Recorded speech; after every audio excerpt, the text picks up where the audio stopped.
That was the thing at the time. Everybody was trying to copy what Teddy Riley was doing. It got to the point where everybody was doing it, and if everybody's doing something, you're going to pretty much drown it out. You know what I'm saying? People don't know when to stop taking advantage of popular music. You know what I mean? Mm. Like with now, the whole thing is the Southern thing going on with hip-hop, and everybody's dragging it to the ground to the point where it's not going to survive any longer because everybody's doing it. But hip-hop is supposed to be versatile. You're supposed to have so many people doing the same thing. Mm. That's why you have rappers like Talib Kweli and Common and Mos Def and all these other cats that are doing the positive stuff and the black awareness stuff. They're not getting no airplay because you got so many people doing the same old thing. But that's what happened with New Jack Swing. So everybody started doing it and got to the point where you got tired of it. You know, even Michael Jackson did an album.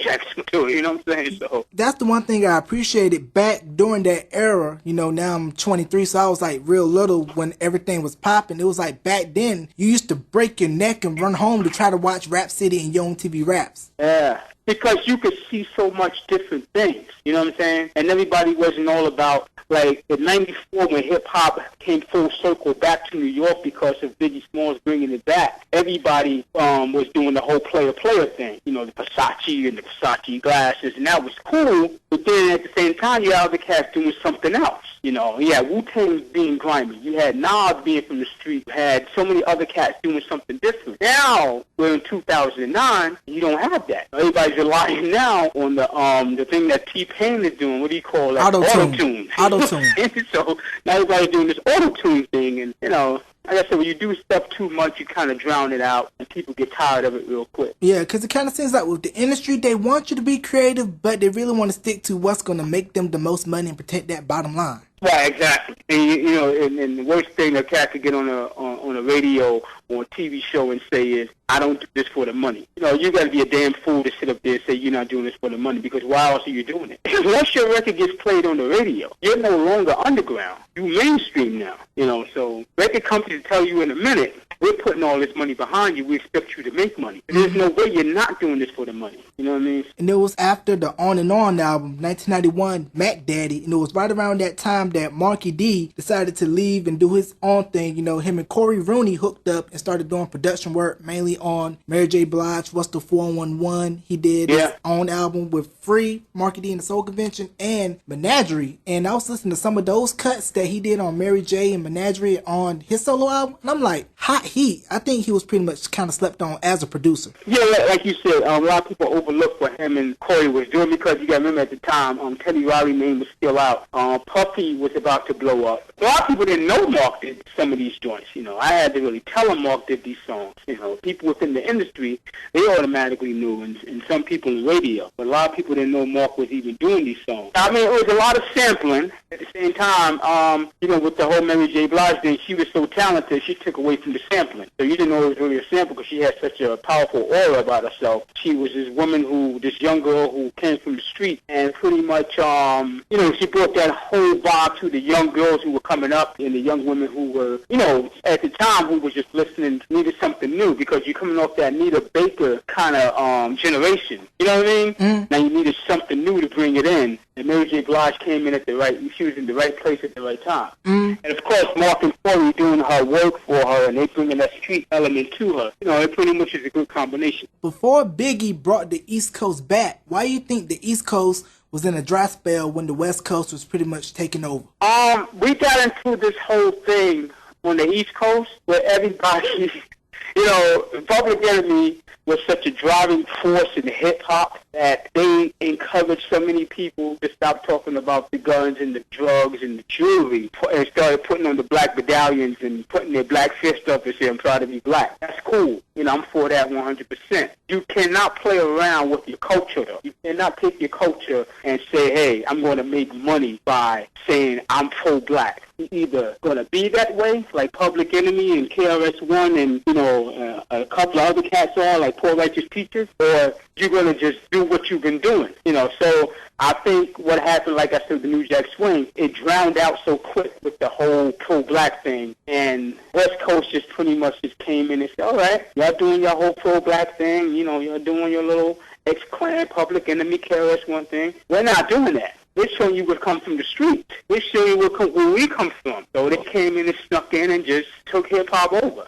And then, I mean, there's nothing wrong with what they were doing at all. You know, Snoop Dogg and, you know, Corrupt, Dog Pound, and Dre and those that. There was no joke with the mic. But we had to reestablish ourselves as being the mecca of hip-hop, because New York is the mecca of hip-hop. It was a buzz in the air once Wu-Tang came out. It was like, all right, you know, we're doing a little something. You know, the Nas came out with his joint, and once Biggie came out, you know, we solidified ourselves as being back on top of hip-hop. That was cool for the whole little West Coast and East Coast thing to go on. The media didn't have to get in it and take it to a whole nother level, because it wasn't even about that. It was all about competition. Record sales, who was best from the microphone, who was the best rappers. The media kind of went in and dove in and said, oh, there's something going on between the West and the East Coast. You know, they're having a war. It wasn't a war. It was a friendly competition. So they came in and just, you know, destroyed it. You know what I'm saying? What was the catalyst for you to, like, man, I need to go ahead and, like, lose this weight? The weight thing was just me just having I just get this thing where I have a strong willpower about something. I can will myself pretty much to do anything, you know, as with any other human being. But as far as the weight thing, it was just a bet I made to myself one night. I was like 320 pounds, you know. I'm like, you know what? I bet I can lose, you know, 30 pounds. I just made a bet to myself. And I pretty much did that. You know, it was like, because I was young at the time, so I could take off weight pretty quick. I did that. So once I seen how quick I can lose weight, I can dedicate myself to eating right, which was the key. I just started, you know, to just keep on doing this. Right now, I'm 171, you know, so I dropped down. I was 196 last summer, you know, so I'm like, you know what, I mean, I feel like I'm kind of heavy, so let me drop down a few more pounds. So I went down to 171. But it's just dedication. It's just eating right and taking care of yourself and eliminating all the sugars and the starches and the, you know, the heavy food, and not eating before you go to bed. That's the worst thing you can do, is eat a full meal and then sleep, you know, because you can't work it off. Go to sleep. That's my thing. I stopped eating after 6 o'clock. I don't eat after 6 no more. If I do eat, it's like maybe half an apple, you know, something that's real light. You know what I mean? Yeah, because, you know, in America, the obesity rate is very high. And then in some areas, in schools, they're cutting PE out of the curriculum. Right, exactly. And then they want to get on TV and complain about the children are too heavy, but then you want to take out the PE from the school. So you don't know what you want to do. But I think as far as children, their parents going to have to teach them to eat right. You know, if they're not getting it at home, they're going to have to, you know, pretty much look it up or how to eat right, because some, like I said, kids don't really know what they're putting in their body, you know, so it's up to the parent to monitor what they are putting into their body. You know, it's not a thing where being overweight should outcast you from the whole world, but at the same time, it's all about taking care of your body from the inside.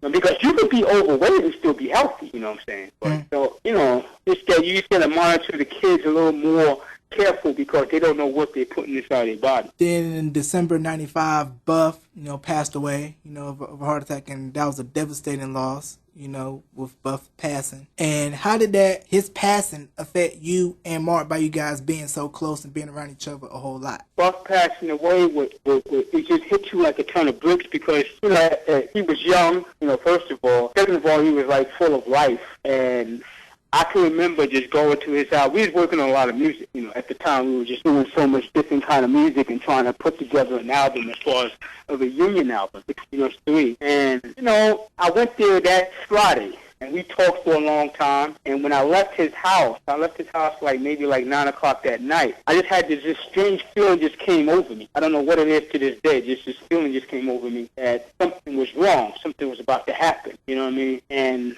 I got the phone call like 3 o'clock in the morning, that Saturday morning, you know, Sunday morning rather. Mark told me to come over to Buff's house and, you know, something's wrong. And I get over there and he's like on the floor. You know, so it was a real shock, because we grew up together, you know, and there wasn't a day I didn't see this guy, or a week I didn't see this guy. So from Monday to Sunday, I must have saw Buff throughout my lifetime since we were kids, maybe 4 times a week. You know what I'm saying? So there was a time where I didn't see him. So, and not to see him anymore, and to see his family go through what they're going through, and you know, we having to deal with the loss. It's something, you know, it's a part of life. You come to accept it, but sometimes you just wish, you know, death wasn't roaming the world. You know what I mean? This is a part of life, you know. Yeah. You're going to have to accept it. So what are you up to nowadays, and how did you get hooked up with Uncle Louie Management?